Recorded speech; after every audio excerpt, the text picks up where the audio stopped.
you say? You heard fine well what I said. Who have you been talking to? That is none of your business. None of my business. I'm sorry, but this is my life you're talking about. It's my job, my career. And who do you think you are speaking to me like this? Like I'm your housekeeper or some altar boy. I am your parish priest. I'll speak to you whatever manner I see fit. Now sit down. I warn you. If you want to keep this job of yours, I suggest you take a seat. Now, sit. Now, let's both take a deep breath and see if we can sort this out amicably now. I do not doubt for a second that you are a wonderful teacher. In fact, I've got letters from the school saying how fantastic you are, but I have to listen to my conscience. In the eyes of the Catholic Church, you are still a married woman. Now you're a young woman. You can apply for annulment. This boy you're living with, is he a Catholic? Would he consider becoming a Catholic? We haven't spoken about it. Well, I suggest you do. And anyway, even if he doesn't want to become a Catholic, we're not living in the Dark Ages. When you get an annulment, you can get a special dispensation from the church and then you can get married on the condition that you both vow that you will bring up your children as Catholics. Now, in the meantime, you cannot live in sin and come in here and ask me to rubber stamp it or give you some seal of approval. You might not like that. That's simply the way it is. The faith of our fathers is not for the faint-hearted. Now, I'll give you some advice. You go home, you kick him out, and you get married. And if you're not prepared to do that, I suggest you go and teach the Protestants.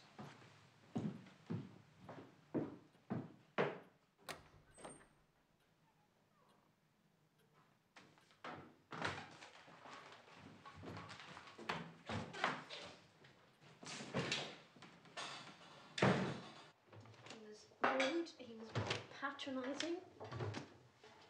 He was horrible. The whole thing was horrible. I mean, it's an ordinary school supported 100% by public taxes, our taxes at that. What my private life has to do with anything, I've no idea. Oh, living in sin.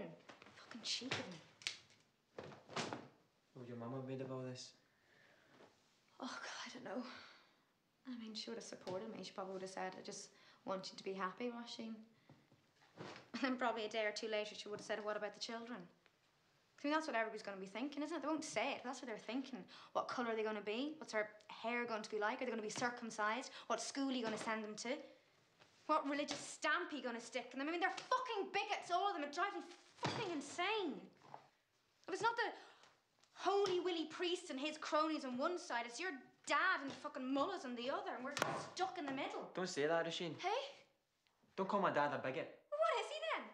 He could be a lot of things, but he's not a bigot. You said so yourself, Cassim. You don't know him. You said he'd look straight through me. I don't care what I said. He's not a bigot. Well, I care what you said. You don't know him, Roisin. I don't know because you're too scared to introduce me to him. You don't understand.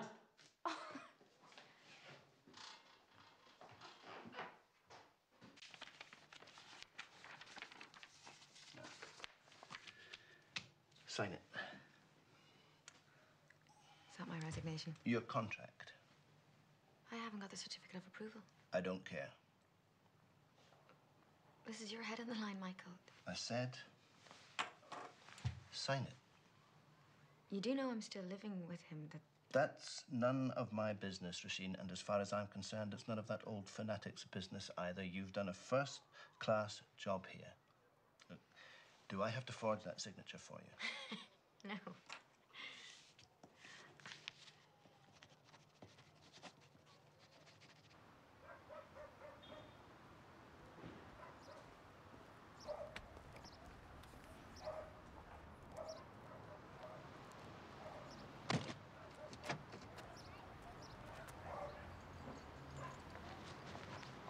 Excuse me?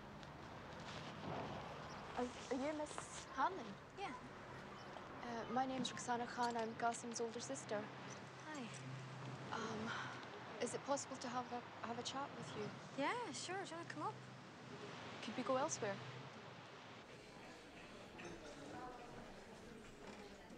Tea? Thanks. Yeah. Thanks. That's great. Thanks.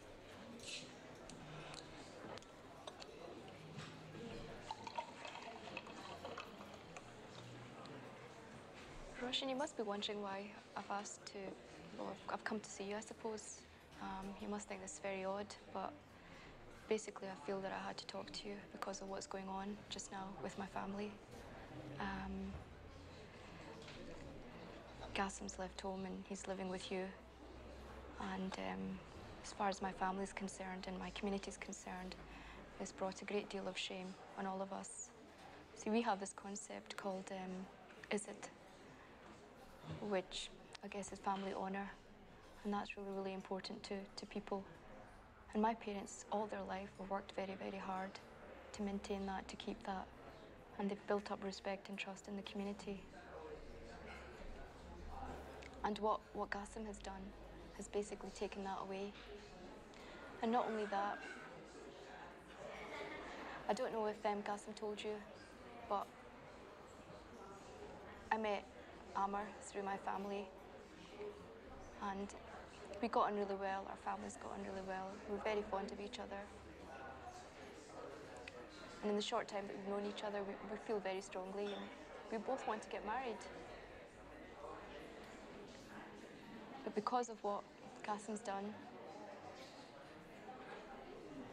his mother phoned up and cancelled the wedding.